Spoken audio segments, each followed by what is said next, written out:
Watching the station covering all of the DMV. This is DC News Now. Hi, everybody. Thanks for joining us at 9 here on DC News Now. I'm Joseph Fakile filling in for Chris Flanagan.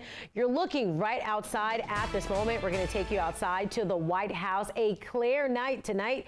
But as Chief Meteorologist Janessa Webb has been telling us, this weekend, things are going to take a turn. So, Janessa, that forecast not looking so great for us this weekend. No, we're headed for some changes across the DMV quickly here, and you're already noticing them out towards the metro area. Winds now coming out of the west. They're filtering to our western locations because we do have rain out that way. You're seeing winds sustained 15 miles per hour, temperatures into the 60s and upper 50s in a lot of locations compared to 90-degree temperatures. And so here's the larger scope of things with the stormy activity up and down the East Coast. At this point, we are watching a few storms, nothing on the severe side, but a few rumbles of thunder out towards Winchester into the Front Royal area. We'll continue to watch this line of strong to moderate rain make its way from Front Royal into the DC metro area. We'll go hour by hour coming up, Tosin, where the weekend is much cooler. I have that forecast in a moment.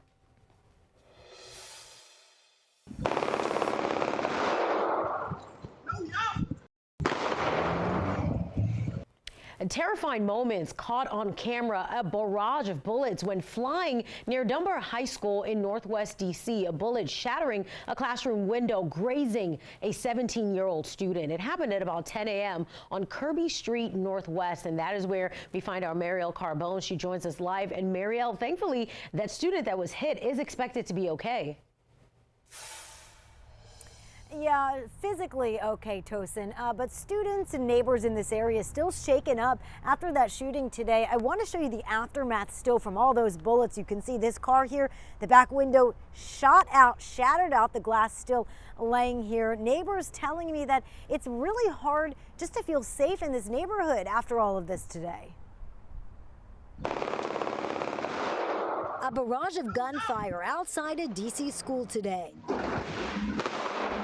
It was like bang, bang, bang, bang, bang. I saw the guy shoot. Brian, who asked we not show his face, shared this security footage with us. I've heard gunshots like throughout the area before, but not like this. Not with this semi-automatic rifle and not right in front of my house. According to police, a car was driving the wrong way down Kirby Street Northwest when an exchange of gunfire happened.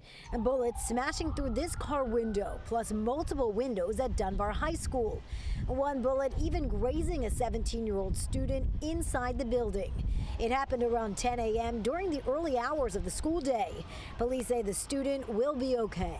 It's bound to happen, you know, it's just too much every day, every day, every day. Brenda, or Miss B to her neighbors, says groups of students hanging on the street before, after, and during school hours are a constant problem. One she's called the school and police about multiple times. And you see it in the cars drive up, you see the kids going to the cars, you see transactions being made. There's always big groups of kids over here on the playground smoking or drug dealing. Brian says more needs to be done to stop that. Until then, he'll have his guard up. Let's look around, make sure there's no groups of kids. You know, you're definitely scared walking around. And police are still investigating this shooting from this morning, and they are asking if you have any information or additional video footage to contact police. Reporting live in Northwest DC tonight, I'm Marielle Carbone, DC News Now. Very disturbing scene there, Marielle. Thank you. Well, we are heading into day 10 of protest encampments at George Washington University. Yesterday, students and campus police squared off after protesters put up Palestinian flags on university flagpoles. By early this morning, protesters say those flags had been taken down. Tonight, still with no sign, the university will step to the bargaining table. And as those protests continue, GW students from both sides expressing frustration. It's disappointing to see. It's disappointing that the university again will just not come to the table and negotiate. They're just going to take the flag down. Putting up a flag that the university says you cannot put up is clear violation. Putting up posters without the university's consent is a clear violation of university. Now, student protesters say they'll be there until the university divests from Israel, or they are prepared to be arrested if it comes to that. Some colleges have begun striking deals or having conversations to end campus protests, and that includes Northwestern, Rutgers, and Brown University. Protesters there agreeing to dismantle their encampment as school officials agree to hear arguments for divesting Brown's endowment from companies contributing to the war in Gaza. Well, DC News Now is your local election headquarters. Today, the day registered voters across Virginia could begin early voting for June's primary election. Voters will have some key choices to make, but first, you have to be registered. And if you're looking to cast your ballot early, you can head to your local registrar's office through June 15th. When you go, make sure you bring a form of ID. Requested absentee ballots will also be mailed out today. If you are interested in getting an absentee ballot, you can request one in person by mail or by calling your local registrar, reaching out to your local registrar online. The deadline to get one is June 7th. A calm day on the green turns into a takedown caught on camera. Please stop!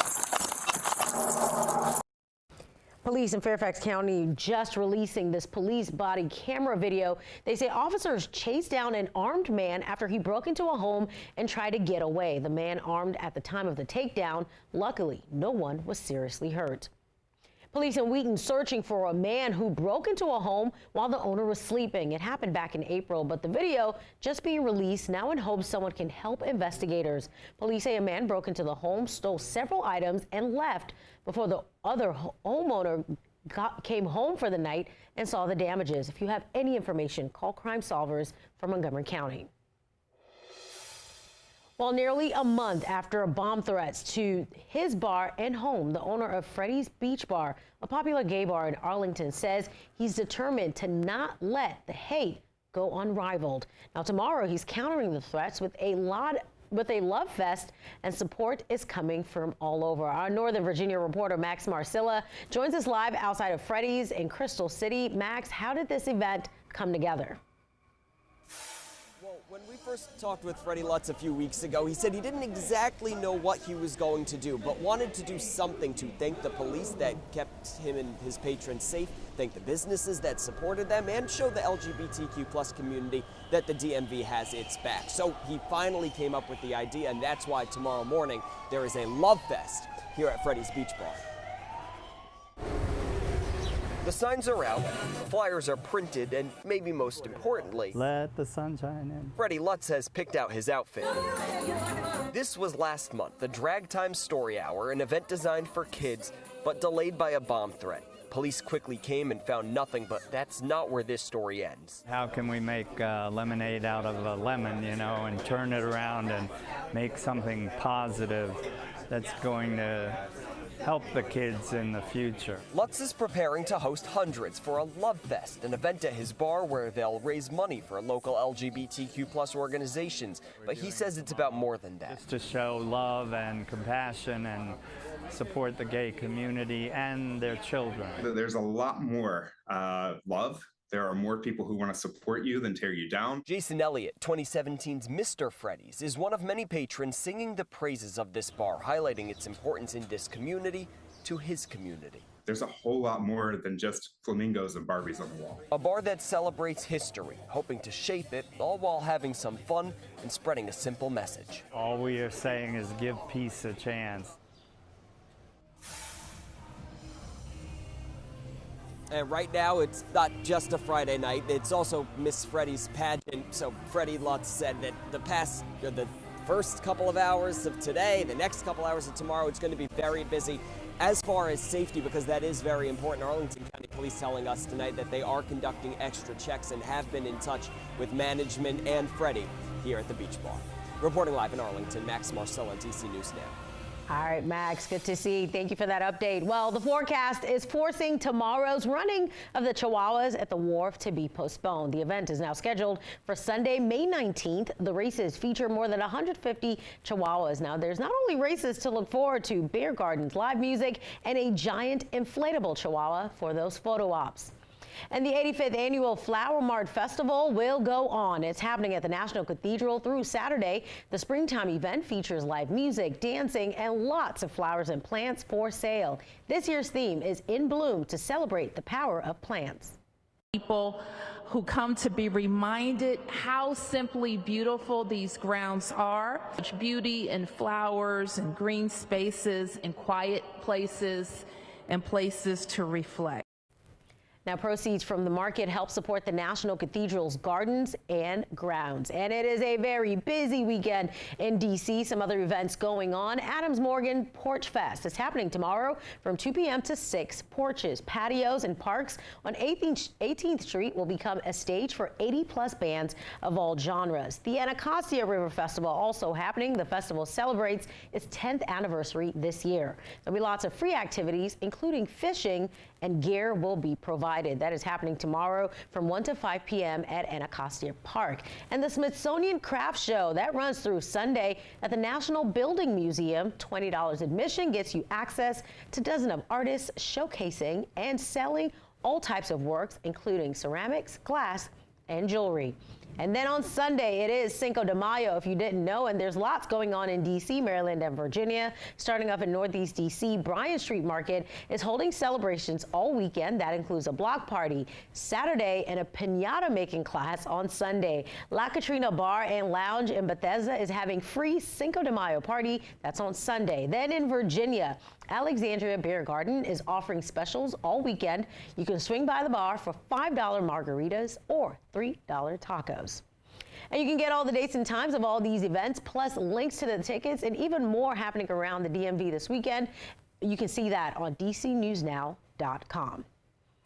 All right, well, we head to Hagerstown, and it has seen its share of professional baseball players over the years, perhaps none greater than the Say Hey kid himself, Willie Mays. The community is excited for the return of pro ball. DC News Now's Dave Laval is at the stadium as a new team gets ready to take the field. Minor League Baseball left Hagerstown after the 2019 season. Many people wondered if the game would ever return to the city.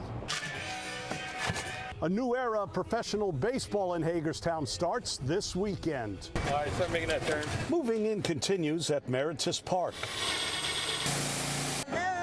The stadium is home to the new Hagerstown Flying Boxcars. We're ready to go. We're anxious. We've been putting in a lot of work since. Team General Manager David Blankstone has overseen the construction of the roughly $84 million ballpark since work started about a year ago. We're just excited to see baseball again and for people to enjoy this incredible ballpark. I like it. It's very nice. Rita Quaddy has only seen the stadium from the outside of it.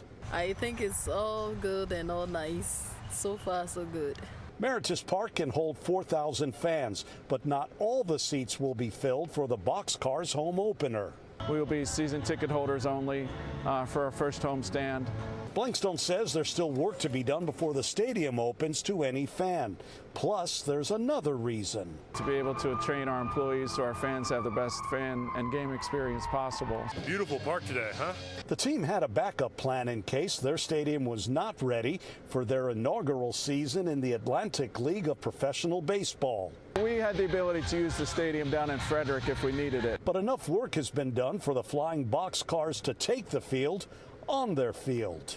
First pitch at Meritus Park is scheduled for 6 p.m. Saturday. In Hagerstown, Dave Laval, DC News Now.